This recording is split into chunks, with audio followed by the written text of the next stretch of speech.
நம்ம வீட்டு விசேஷங்கள்ல ஒரு துருதுருப்பான பையனோ பொண்ணோ ஓடிட்டு இருப்பாங்க.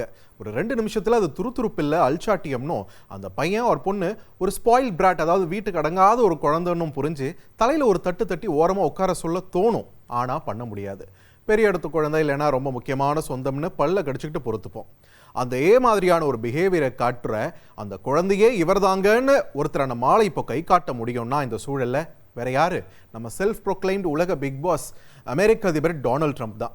கடந்த 2025 ஏப்ரல் மாதம் தொடங்கி இந்த பதிலடி வரின்னு உலக நாடுகளை பாடாப்படுத்திட்டு வந்த ட்ரம்ப் அவர்களை அந்த அல்சாட்டியம் பண்ற 956 மாச குழந்தைய தலையில தட்டி அவர் போட்ட வரிக்கு ஒரு முட்டுக்கட்டையை போட்டிருக்கு அந்நாட்டு உச்சநீதிமன்றம்.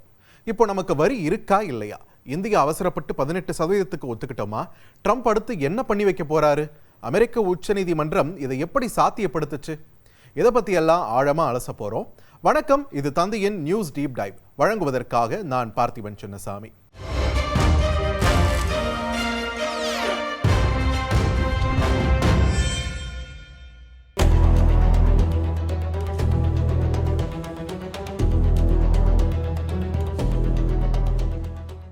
ஒரு முறையான ஜனநாயகம் எப்படி செயல்படும்ன்றதுக்கு சான்றாகி இருக்கு அமெரிக்க உச்சநீதிமன்றம்.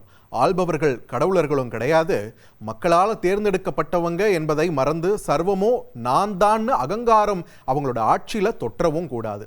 அப்படி ஒரு வேலை நடந்தா அரசியலமைப்பின் பிற அதிகார மையங்கள் ஆட்சி முறையை கேள்வி எழுப்பணும்.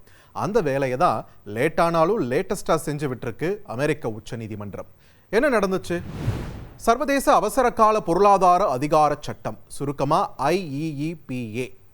இதன் அடிப்படையில் தான் உலக நாடுகள் மேல வரி எனும் ஆயுதத்தை பிரயோகப்படுத்தினாரு அமெரிக்க அதிபர் டொனால்ட் ட்ரம்ப். IEEPA தேசிய அவசர நிலையின் போது சொத்துக்களை கைப்பற்றவும் பரிவர்த்தனைகளை தடுக்கவும் அதிபருக்கு அதிகாரம் கொடுக்கக்கூடிய ஒரு சட்டம்.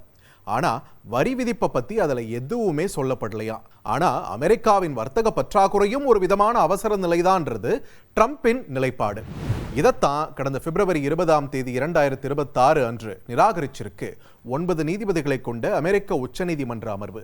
6 நீதிபதிகள் இந்த வரி நிறுத்தத்திற்கு ஆதரவாகவும் 3 நீதிபதிகள் எதிராகவும் தீர்ப்பு வழங்க அவசரகால அதிகார சட்டமான IEEPA பயன்படுத்தி விதிக்கப்பட்ட அந்த உலகளாவிய வரிகள், அந்த பரஸ்பர பதிலடி வரிகள், இது எதுவுமே செல்லாதுன்னு உத்தரவிட்டிருக்காங்க.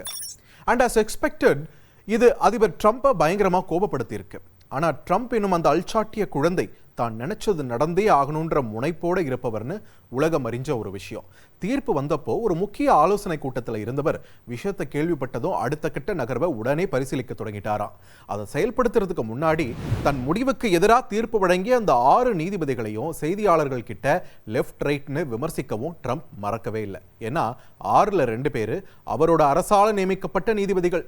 ஸோ IEEPA பயன்படுத்தி விதித்த அந்த பதிலடி வரி செல்லாதுன்னா மறுபடியும் பழைய வரியே அமலுக்கு வரும் நிலை இருந்தது. உதாரணத்துக்கு ஏப்ரல் 2 2025 அந்த லிபரேஷன் டே டாக்ஸ்ன்னு அன்னைக்கு தான் அந்த டாரிஃப், அந்த பதிலடி வரியை அறிவிச்சார் இல்லையா? அந்த நாளுக்கு முன்னாடி இந்திய பொருட்களுக்கான இறக்குமதி வரி சராசரியா 3.5% என்ற அளவில் இருந்துச்சு. அதுதான் 26%, 25%, 50%ன்னு மாறி மாறி இந்தியா கடந்த பிப்ரவரி 2 2026 அதை 18% வரி என்ற ஒரு நிலைக்கு கொண்டு வந்துச்சு பேச்சுவார்த்தை மூலமா. இன்னும் அதுக்கு அதிகாரப்பூர்வமா கையெழுத்து கூட ஆகல. ஸோ தீர்ப்பு அமலாகும் பட்சத்தில் 18% இருந்து மறுபடியும் 3.5% வரி என்ற நிலைக்கே திரும்ப வந்திருக்கும். இதே தான் எல்லா நாடுகளுக்குமே பொருந்தும். ஆனா ட்ரம்ப் இருக்கிற மொத்த உண்மத்தையும் கொட்டுறதுக்காக அவசரமா தீர்ப்பு வந்த வெள்ளிக்கிழமை இரவே ஒரு நிர்வாக உத்தரவை பிறப்பிக்கிறார். அதன்படி இறக்குமதி பொருட்களுக்கான வரி 10% என்று விதிக்கப்படுது. ஆனா அது ட்ரம்போட ஈகோக்கு பத்தல. அடுத்த நாளே பிப்ரவரி 21 2026 இந்த இறக்குமதி வரி 15% உயர்த்தப்படுகிறது. ஆனா IEEPA அந்த அவசர கால சட்டத்துல வரி நிறுத்தி வச்சப்போ எப்படி இந்த புதிய வரி உயர்வுன்னு கேள்வி வருது இல்லையா? சொல்றேன். பதிலடி வரிக்கு IEEPA அந்த அவசர கால சட்டத்தை கையில் எடுத்த டொனால்ட் ட்ரம்ப் இந்த 10%லிருந்து 15% உயர்த்தப்பட்ட இந்த புதிய இறக்குமதி வரிக்கு கையில் எடுத்தது வர்த்தக சட்டம் 1974 பிரிவு 122. இந்த பிரிவு 122 என்ன சொல்லுது? அமெரிக்காவின் சர்வதேச நிதி நிலைமை மோசமாகும் அளவுக்கு வர்த்தக பற்றாக்குறை ஏற்படும் பட்சத்தில் அமெரிக்க அதிபர் தன்னிச்சையாக குறிப்பிட்ட அளவுக்கான இறக்குமதி வரியை விதிக்கலாம். ஆனா இதுல 2 ட்விஸ்ட் இருக்கு. ஒன்னு, 15% தான் இதுல உச்சபட்சம், அதுக்கு மேல வரியை ஏத்த முடியாது.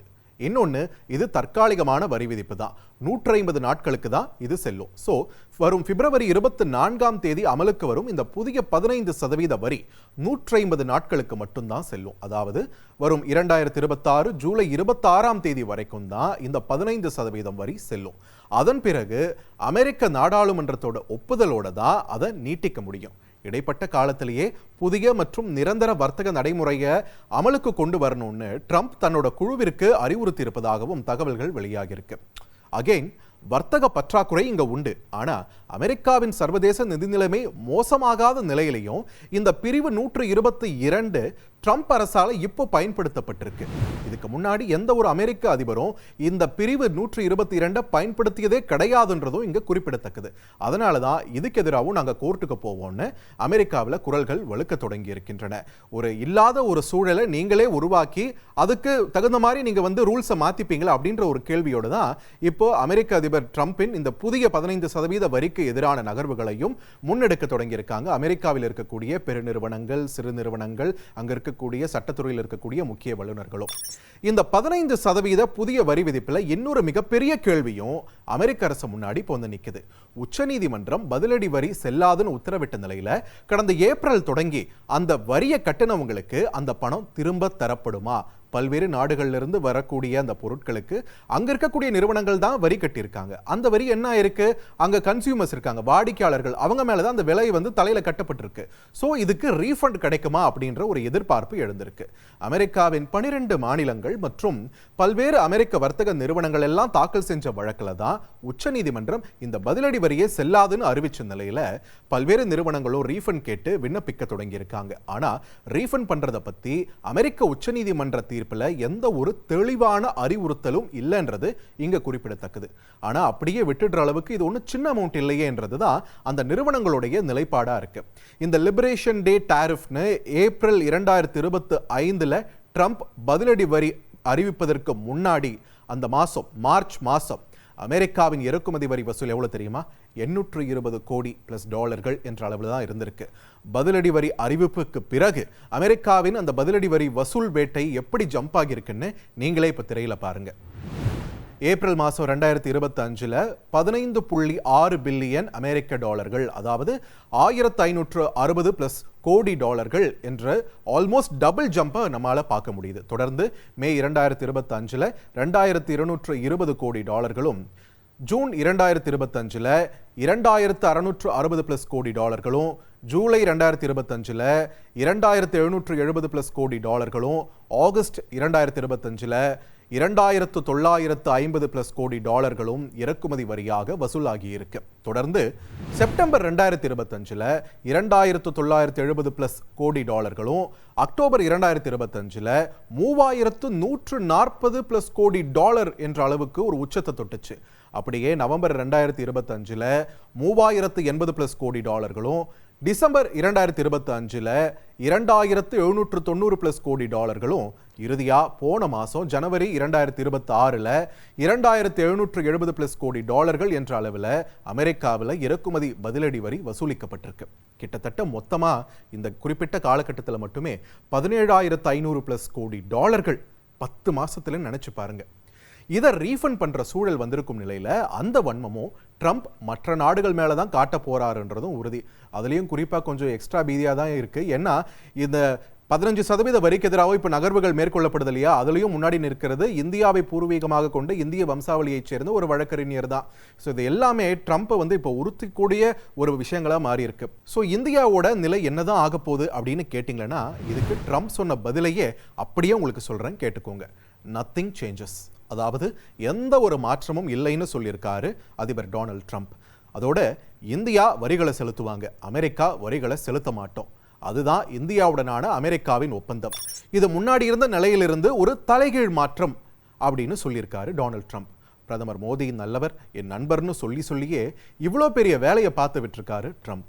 அவரோட இந்த ஸ்டேட்மெண்ட்டுக்கு பிறகுதான் காங்கிரஸ் உள்ளிட்ட எதிர்க்கட்சிகள் அமெரிக்கா இந்தியா இடையேயான இந்த புதிய வர்த்தக ஒப்பந்தத்தில் அப்படி என்னதான் பண்ணி வச்சிருக்கீங்கன்னு விமர்சனங்களை தொடுத்துட்டு இருந்த நிலையில தான் அமெரிக்க உச்சநீதிமன்றத்தோட அந்த தீர்ப்பும் வந்துச்சு. வரிகள் எல்லாம் நிறுத்தப்படுது அப்படின்னு. அவசரப்பட்டு ஒரு மோசமான வர்த்தக ஒப்பந்தத்துக்கு இந்தியா ஒப்புக்கொண்டதோ அப்படின்ற ஒரு கேள்வி சமூக வலைதளங்கள்ல நெட்டிசன்ஸும் தங்களுடைய கவலை மூலமா பதிவு பண்ணிட்டு இருந்தாங்க. ஏன்னா ட்ரம்பே குறிப்பிட்ட மாதிரி நம்ம பொருட்களுக்கு வரி, பட் அவங்க பொருட்களுக்கு இங்க வரி இல்லைன்னா எப்படி? இந்த கேள்வியை தான் மத்திய அரசை பின்தொடர்ந்துகிட்டே இருக்கு. ஆனா தெளிவான பதில்கள் இதுவரைக்கும் இல்லை. இந்த சூழல்ல தான் பிப்ரவரி 23 அன்று இந்தியா மற்றும் அமெரிக்காவின் வர்த்தக பேச்சுவார்த்தையாளர்கள் தலைமையிலான குழுக்களுக்கு இடையேயான 3 நாள் சந்திப்பு தலைநகர் வாஷிங்டன்ல நடைபெற இருந்துச்சு. ட்ரம்ப் நிர்வாகத்தின் வரி உயர்வுகளை ரத்து செஞ்ச அமெரிக்க உச்சநீதிமன்றத்தோட தீர்ப்போட தாக்கங்களை கருத்தில் கொண்டு இடைக்கால இருதரப்பு வர்த்தக ஒப்பந்தம் தொடர்பான இந்த அதிகாரப்பூர்வ சந்திப்பு ஒத்திவைக்கப்பட்டிருக்கு. அப்படியே நடந்திருந்தா வர்ற மார்ச் மாதம் இந்த 18% வரி என்ற அளவுக்கு ஒத்துக்கிட்டு நம்ம கையெழுத்து போட்டிருப்போம். இப்போ அமெரிக்க உச்சநீதிமன்றத்தோட இந்த தீர்ப்பால தற்பொழுது இது தடைப்பட்டிருக்கு, ஒத்திவைக்கப்பட்டிருக்கு. சுருக்கமாக சொல்லணும்னா வரி உயர்வு உறுதி, தேதி பின்னர் அறிவிக்கப்படும். இன்னும் என்னென்னலாம் பண்ண காத்திருக்காரோ ட்ரம்ப்ன்ற ஒரு அச்சம் இங்க மேலோங்கிறத தவிர்க்க முடியல. இன்னைக்கு தங்கம் விலை இந்த அளவுக்கு ஏறி நம்ம எல்லாரையும் பதற விடுறதுல ட்ரம்போட ஈகோக்கு முக்கிய பங்கு இருக்கு இல்லையா? இன்னொரு பக்கம் ட்ரம்போட இந்த மாதிரியான எதேச்சாதிகார முடிவுகளை கண்ணை மூடிட்டு பின்பற்ற முடியாது என்று பூனைக்கு முதல் மணியை கட்டி ஜனநாயகம் மீதான நம்பிக்கையை ஓரளவு காப்பாத்தி இருக்கு அமெரிக்க உச்சநீதிமன்றம். நிச்சயமா இதற்கான எதிர்வினை ட்ரம்ப் தரப்புல இருந்து வரத்தான் போது. வரியை ஏதாவது ஒரு விதத்துல மீண்டும் உலக நாடுகள் மேல செலுத்துவதற்கான பணிகளை அவர் ஆல்ரெடி ஆரம்பிச்சிட்டாரு. அது எப்படி சாத்தியப்படுத்த போறாருன்றது தான் நமக்கு எல்லாம் சஸ்பென்ஸாகவும் சர்ப்ரைஸாகவும் இருக்க போகுது. அது வரைக்கும் வாழ்க ஜனநாயகம்னு சொல்லி ஆறுதல் பட்டுப்போம்.